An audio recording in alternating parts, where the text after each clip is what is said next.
in Africa, serving in the villages in Africa.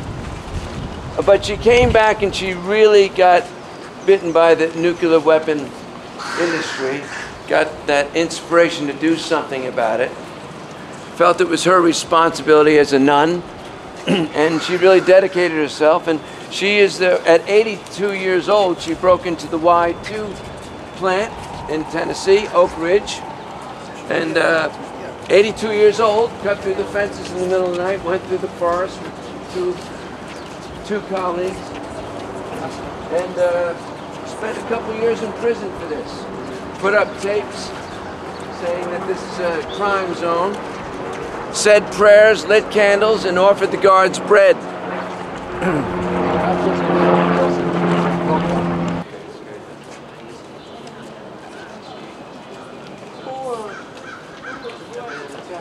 Voice that would like to read some of her statements. Would anyone here like, who has a good voice? Would you like to read some of her? Oh, you want to do it? Okay. Well, Alice, did you know Sister Megan Rice? What's that? Did you know her? Oh, yeah, yeah. Would you like to read some of her Sure, some of her words? Okay. Shoelaces untangled. Yes. I'll tell you later. So she lived in this building. She was raised here. She lived on the 4th floor. And before we get to her, you know, she grew up with some kids on the 4th floor, and they happened to be the children of Selig Hecht. I guess you know about Selig Hecht. And so all this time in the 30s, there was a lot of secrecy, which we'll hear more about, going on in this area called the Manhattan Project, making this very secret device that we now are standing up against once again. Selig Hecht was a brilliant man. I won't get into much of he's worth looking into, but he was very disturbed that all this science, this important science, was being kept secret. That everyone, we couldn't talk, because science for him is something that needs to be open. Science to him is something about community, sharing. Scientists who's used to collaborating with Russian and German and French. It was an exciting world to collaborate, to do things to help this world. So he didn't quite grasp why everything has to be dark, secret, and keep it that way. Especially bothered him after the blast, using this Hiroshima, but after the war.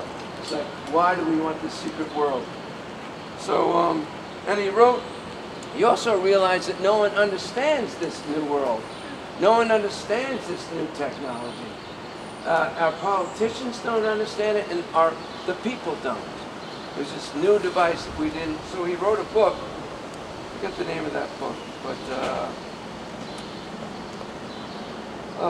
he wrote a book somewhere up down, explaining the atom.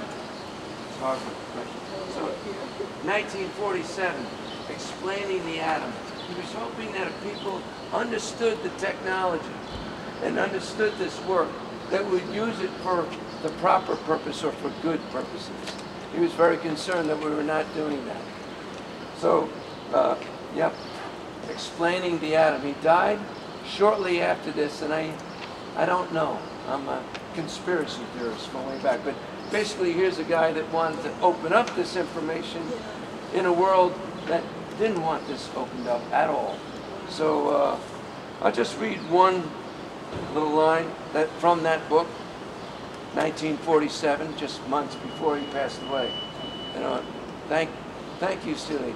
He also, with Einstein and several other atomic scientists, formed, what was it called, that group, the atomic scientists, right after, in 1946. They formed the group Einstein, Selig Hecht, and several others to try to stop the military use of this technology, and to voice very clearly against nuclear weapons. Very strong voice. But this is from Selig's book. So long as one supposes this business is mysterious and secret, one cannot have a just evaluation of our possessions and our security. Only by understanding the basis and development of atomic energy can one judge the legislation and the foreign policy that concern it. So this is 1947. He's already getting a sense that our foreign policy and our legislation is maybe moving in a wrong direction. He died soon after that. So God bless.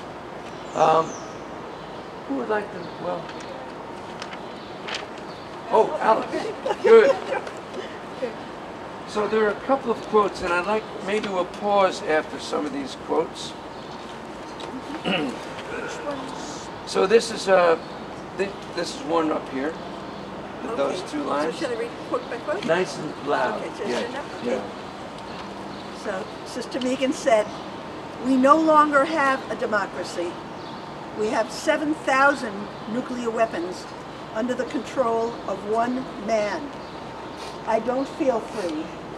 None of us is out of prison as long as one nuclear bomb exists." That was from Dan Zach's book, The Almighty, which is a great book, and he goes a lot into her life as a child. So,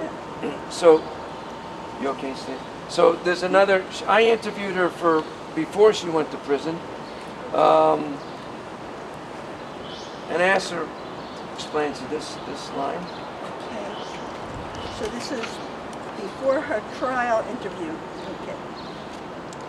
Speaking of her action at Y12. Can everyone hear? Oh. This was, speaking of her action at Y12. Is that better? Okay. It's better. Our main purpose was to do something that would highlight and show the resistance that we all feel, the awareness that we all have for the immortality, illegality, the horrendousness of ever even considering using a nuclear weapon.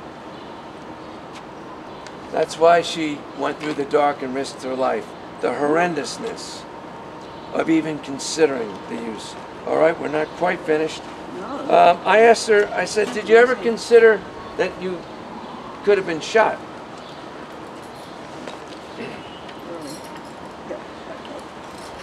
Of course, but I believe everybody, they can be killed for doing what they believe is right. And then the last line. We don't own the planet. We are stewards for the future. Certainly none of us wants to hand on this legacy to those who've had nothing to do with creating it and wouldn't if they know what we know. So I love being with people that share, like she did, in the responsibility for what's happening in our world. I know all of us here are not here. We're here because the generation, for Ali, we're here for you and your generation. We want you to grow up in safety. So I thank everyone here for that strong dedication. And she was feeling that. She was like, I went in there because I feel responsible. We should all feel responsible. So, thank you, Megan Rice. Thank you, Megan Rice. Yep. Megan Rice Presente. Megan Rice Presente. Yeah.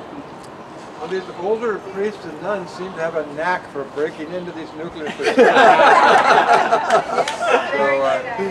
Yeah, it's amazing. Small and wiry. She's very agile. Boy, yeah. So